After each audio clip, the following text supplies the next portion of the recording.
So now we would work on the 2D plotting.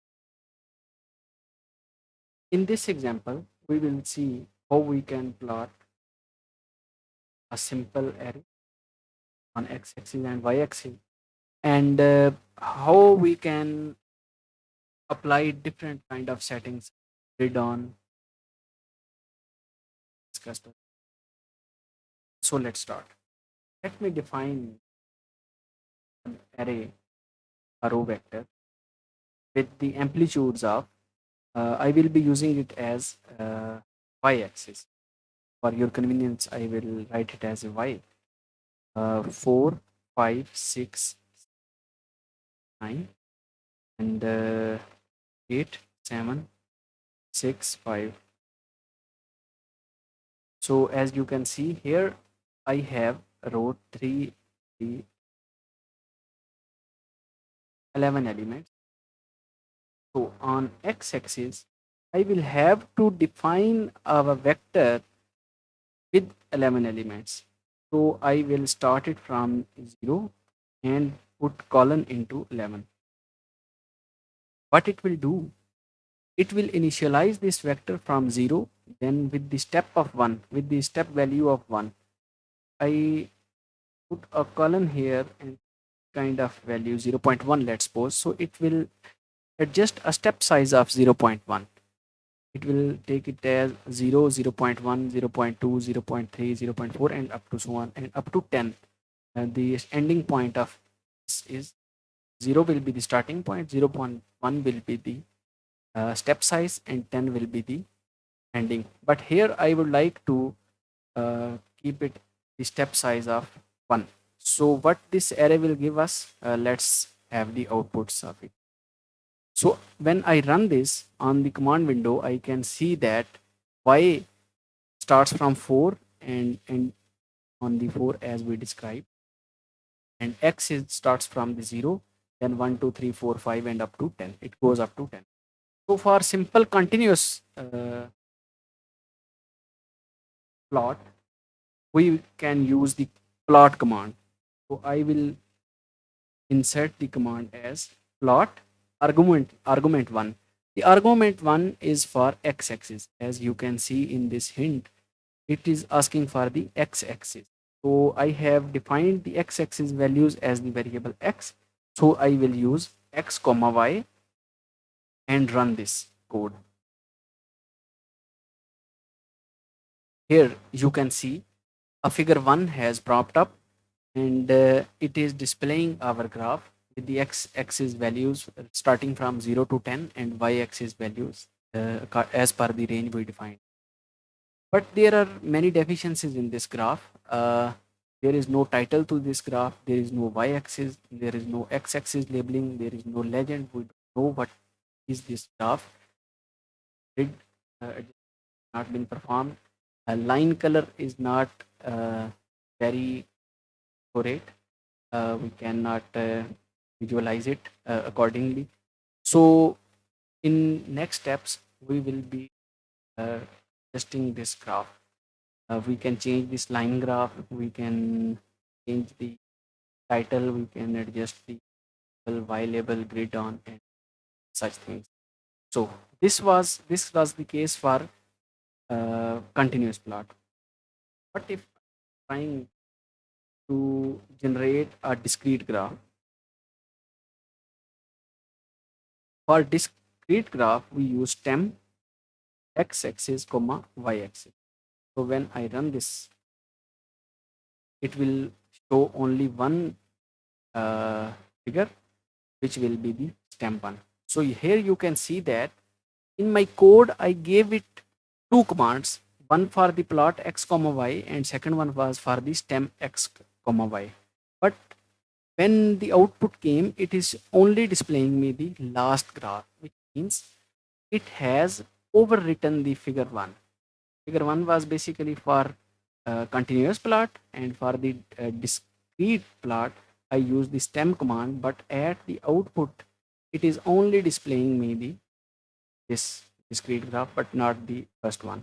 So to observe these both graphs, I will have to put an extra command for the figure. So here I will use the command and rerun this code. Here we will see it will show us two figures. Figure 1 will be for the continuous graph and figure 2 for the discrete graph. Here we go.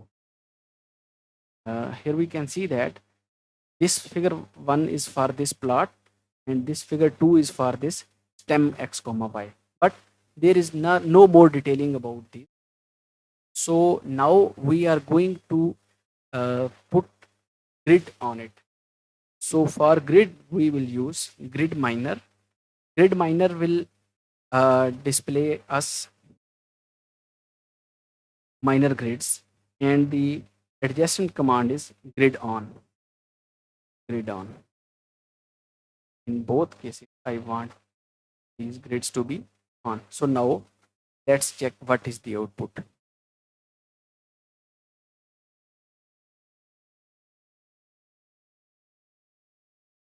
So here is our output.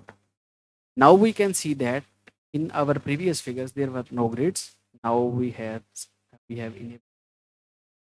In the next step, I will uh, adjust its title, X label and Y label. So to set its title, we use the command title, a small parenthesis and a colon, upper comma, and this is my continuous plot.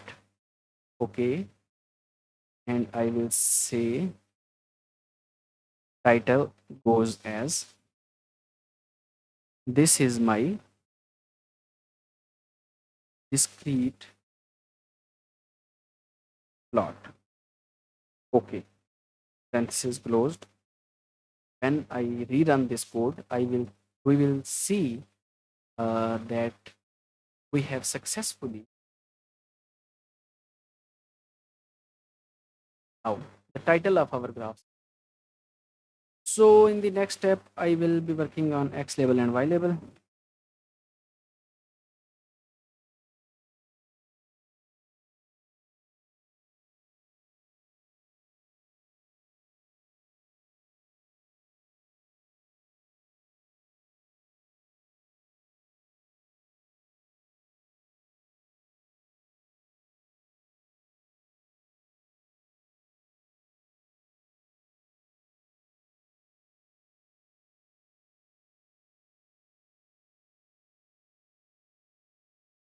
Here it goes.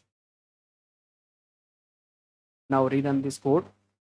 So we can simply see that will display as X label, Y label, its title, grid on, all the values are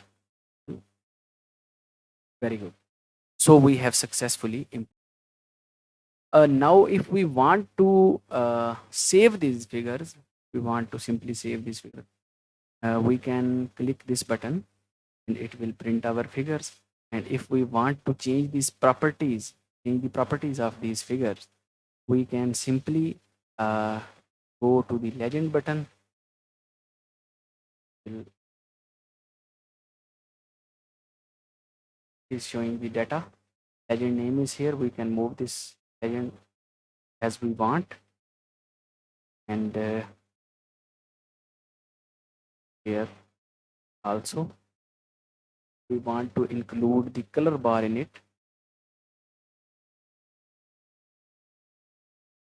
We can include that as well. We will need to go to the tools, and in tool we can see that we can zoom in, zoom out. There are different kind of options available for vertical zoom and horizontal zoom. In the insert button we can include the x-axis, y label, color bar. So here I'm inserting a color bar into it. So the color bar has been included. So if we click on line, I can change the properties of the line, insert a line in this graph to overwrite any kind of stuff.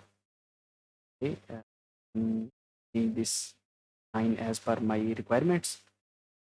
Fine, I do not need this line in my code. So when we click on this, we will see there are some kind of properties will be properties inspector is open. This point we can change the line color, line type, line width, several other parameters. So it's initializing. Let's wait for a minute.